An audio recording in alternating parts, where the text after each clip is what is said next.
Salut, bienvenue pour mon 5e tuto. Voilà, écoute, je me suis mis en extérieur, j'espère qu'il n'y aura pas trop de bruit parasite, que tu vas bien m'entendre, j'essaie de bien te parler dans le micro.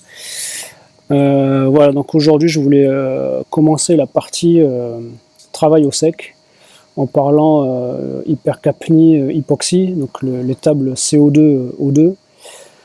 Voilà, toujours dans le but d'améliorer nos apnées. Donc l'hypoxie, tout d'abord c'est quoi? C'est le manque d'oxygène. Ce qui malheureusement bien souvent peut causer des accidents, tout ce qui est syncope, samba, les pertes de connaissance. Voilà, c'est dû à ce manque d'oxygène, à l'hypoxie. L'hypercapnie, c'est le CO2, le taux de CO2 qui va augmenter. Le CO2 c'est un déchet métabolique qui vient du processus de la respiration. Et qu'on va rejeter lors de l'expiration.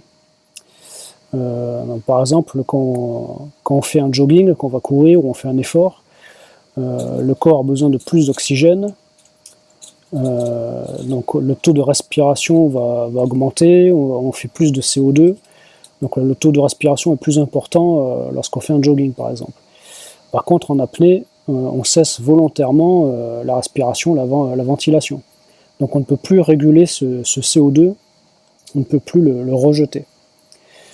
Donc voilà, le but de ces tables CO2, ça va être de s'habituer à l'augmentation du CO2, le CO2 qui va déclencher cette envie de respirer, ces débuts de contraction au niveau du diaphragme, cette envie d'avaler que tu peux avoir. Voilà, c'est vraiment ce CO2 qui va te faire remonter, qui va te donner l'envie de respirer. Donc le but, voilà, c'est de s'habituer à ce CO2 et d'essayer de repousser un petit peu le seuil de déclenchement de ce taux de CO2. Bien sûr, en parallèle, il faut travailler les tables O2, puisque plus on retarde et le taux de CO2 augmente, l'oxygène, lui, va diminuer. Donc c'est là qu'il y a le risque de syncope. Donc les tables O2 sont complémentaires et vont permettre de s'habituer à ce manque d'oxygène. Donc il faut vraiment travailler les deux tables en parallèle. Elles sont vraiment complémentaires. Tu vas pouvoir faire ces tables plusieurs fois par semaine. À toi de trouver le rythme. Alors pas trop, faut pas faire dans l'excès, parce qu'il faut pas être contre-productif. Si tu fais trop d'entraînement, tu vas te fatiguer. Voilà, tu peux faire 3-4 fois par semaine ces tables. À toi de trouver le bon rythme. Donc voilà, le CO2, donc je disais, c'est voilà, ce qui va déclencher cette envie de respirer, ces contractions, alors que le corps est plein d'oxygène. Donc voilà, donc on va essayer de travailler ça. Ce qui va permettre de prolonger nos apnées, nos agachons. Donc là, je vais te mettre un tableau pour exemple. Donc la table de CO2, donc l'hypercapnie. Le principe, on va faire des apnées fixes avec des temps de récupération de plus en plus courts. Et en prenant comme apnée, la durée, ça va être environ 50% de ton apnée max. Donc là, tu prends ton apnée max, l'apnée la plus longue que tu as réussi à faire, et tu vas partir sur la moitié. Et ensuite, on va faire un temps de récupération qui va diminuer d'environ 20 secondes à chaque palier. Voilà, donc je te conseille de faire 7-8 paliers maximum. Voilà, faut pas faire plus, ça sert à rien. Donc voilà, donc moi je pars par défaut, on va prendre pour exemple une apnée de 3 minutes max. Donc on va prendre la moitié, donc 1 minute 30 d'apnée.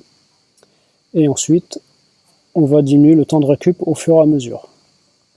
Voilà, donc ça c'est pour la table CO2, pour s'habituer à ce déchet, à ce CO2 qui va augmenter au fur et à mesure de l'apnée. Donc tu vas voir, tu vas t'habituer aux contractions, et tu vas prolonger cette envie de respirer qui va venir plus tardivement.